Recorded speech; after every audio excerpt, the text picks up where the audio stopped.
ikamu sala wa itau zaka wa somo Ramadhani. Cha muhimu ikamu sala. Kama tunasimamisha swala tutakuwa Waislamu. Kama tutaacha swala Uislamu hau. Asalamu alaykum.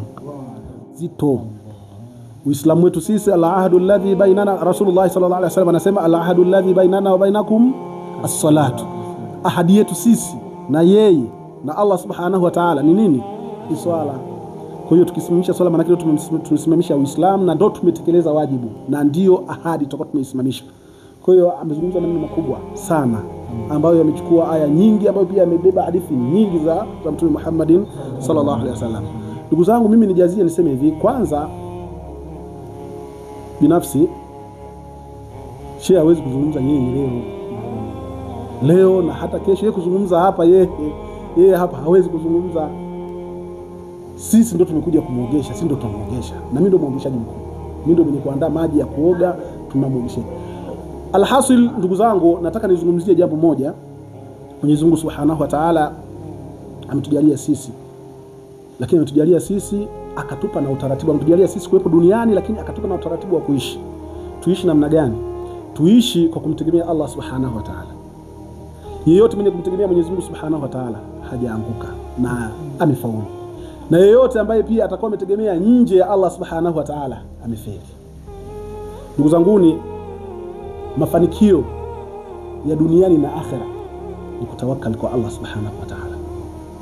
Mafanikio yeyote yanayopatikana fi dunia wala akhera ni kutawakkal kwa Allah Subhanahu wa Ta'ala, ni kumtegemea Mwenyezi Mungu Subhanahu wa Ta'ala. Tutafanikiwa fi dunia wala akhera.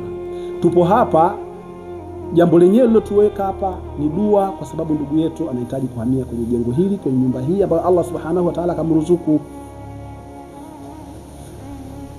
Ndio makusudio ya dua zetu hizi ya kuwepo mazingira haya. Ndugu zanguni, tumtangulizeni Mwenyezi Mungu katika kila jambo na tumtegemee Mwenyezi Mungu kila jambo. Nikizungumza hivi mimi naelewa, yani sijui nisemaje. Yani mimi naelewa, naona kama vile mmeelewa kama ninavyoelewa mimi. Sijui ndio mmeelewa hivyo, sijui ndio hamjaelewa, mimi hata sielewi. Lakini ala kuli hali ninachokusudia kwamba chochote tunachokifanya tumtangulize Mwenyezi Mungu. Iwe katika elimu, iwe katika riziki, iwe katika vyovyote vile tutakachokifanya, basi hakikisha jambo hilo limeridhiwa na Allah Subhanahu wa Ta'ala. Jambo hilo limeridhiwa na Mtume Muhammad sallallahu alaihi wasallam. Kama litaridhiwa na Allah, likaridhiwa na Mtume, hata isiporidhia binadamu, wala halina shaka hilo jambo. Ndugu yetu kapambana, amepambana mpaka hapa alipofikia. Amezungumza mzungumzaji, mahasidi wapo. Muda mwingine mahasidi hawezi kutoka wapi, mahasidi huwa tunakuwa ni sisi wenyewe. Ndugu zangu, viroho vya kwa nini huwezi kufanikiwa? Roho ya kwa nini?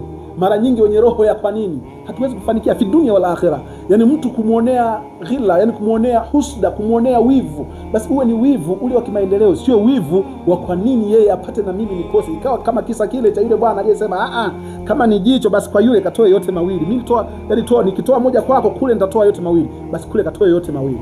Isiwe hivyo. Sisi tunafahamu na Uislamu tuendelee kuombeana. Tuendelee kuombeana. Shekhe kapata hiki cha kwetu, sawa mimi nimekosa, wakati wangu bado. Natakusudia mimi kwamba vitu hivi, fa inna rizqa maksuman, riziki ipo kwenye mifumo. Basi tuendelee kutawakali kwa Mwenyezi Mungu, na hatuna sababu ya kumchukia mtu. Yani huna sababu ya kusema kwa nini. Mwenyezi Mungu ameona huyu apate hiki na huyu apate hiki. Tunafahamiana Kwa hiyo ndugu zangu Waislamu, nahusia nafsi yangu, wallahi wabillahi watallahi, roho nyeupe kabisa, yani hata tungefunua hivi, Hamza mimi rafiki yangu kabisa, na ninamuombea aendelee kufanikiwa fi dunia wal akhirah, lakini pia namuombea mwisho mwema.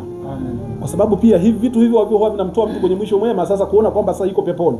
Na Allah shekhe akutoe kwenye dhana hiyo ya kuona sasa kwa mazingira haya sasa wewe pepo umeshaipata. Ndugu zangu, shekhe wangu, alhaji mdogo wangu, wala hata hujafika. Bado haujafika. Endelea kupambana fi dunia wal akhirah. tunafahamu, tunatambua thamani yako, tunatambua thamani yako katika dunia, unapohangaika na dunia, unapohangaika na sisi, kutoa sehemu kwa elimu yako, kutoa sehemu kwa nafasi yako unayoipata, kutupeleka mazingira mengine. Hiyo thamani tunaijua na wala hatutoweza kushindwa kukuombea. Na inawezekana, nawaambia mara nyingi watu, inawezekana shekhe anafanikiwa kwa sababu ya kutoa. Shekhe katika kutoa, wallahi alazim, yeye ni miongoni mwa watu watoaji wakubwa. Ni miongoni mwa watu watoaji wakubwa. Hatujawahi kumpa kazi hapa akasema hivi na sitoi hiyo hela sina, mkatafute wenyewe. Hapana. Kwa hiyo simpaki mafuta kwa mgongo wa chupa, nazungumza Mwenyezi Mungu shahidi. Sawa eh? Kwa hiyo niseme hivyo kwamba alhasil sisi tuendelee kupambana. Mwenyezi Mungu yeye anatoa riziki. La taqnatu min rahmatillah. Tusikate tamaa. Hiki shehe ulichokuwa nacho kithamini hicho na mshukuru Mwenyezi Mungu. La in shakartum la azidannakum. Tukiendelea kumshukuru Mwenyezi Mungu atatuzidishia. Tunafahamiana eh? Mshukuru Mwenyezi Mungu ala kule hali, mshukuru Mwenyezi Mungu kwa kila hali ambayo unaipitia, mshukuru Mwenyezi Mungu. Ukiwa nacho mtihani, shehe huu hivi yote alivyokuwa navyo pamoja na vyote, ajue kwamba anapata nini? Ametahiniwa. Kwa hiyo aishi akijua kwamba afanyeje? Ametahiniwa. Na huwa tunaongea shehe, huu ni mtihani shehe. Kwa hiyo mimi kukosa kwangu, inawezekana Mwenyezi Mungu ameona mtihani wao, wala wewe uwezi, wewe nikikupa wewe roho yako ndogo, wewe unaweza kushangaa na msikitini ukakimbia, fana billahi min dhalik. Lakini shekhe hajakimbia msikitini, na Mwenyezi Mungu anaendelea kumjalia kubaki msikitini, anabaki tu na imani yake na ratiba zingine zinaendelea. Kwa hiyo alhasil kwamba leo tupo, kesho hatupo. Na kama leo tupo, kesho hatupo, basi tuiangalie leo hii nini umemfanyia Mwenyezi Mungu Subhanahu wa Ta'ala. Shekhe, Allah kubariki, akupe kila la kheri, akupe mwisho mwema, akujalie riziki nzuri yenye kheri ambayo pia inakuwa inatawakal kwa Mwenyezi Mungu Subhanahu wa Ta'ala.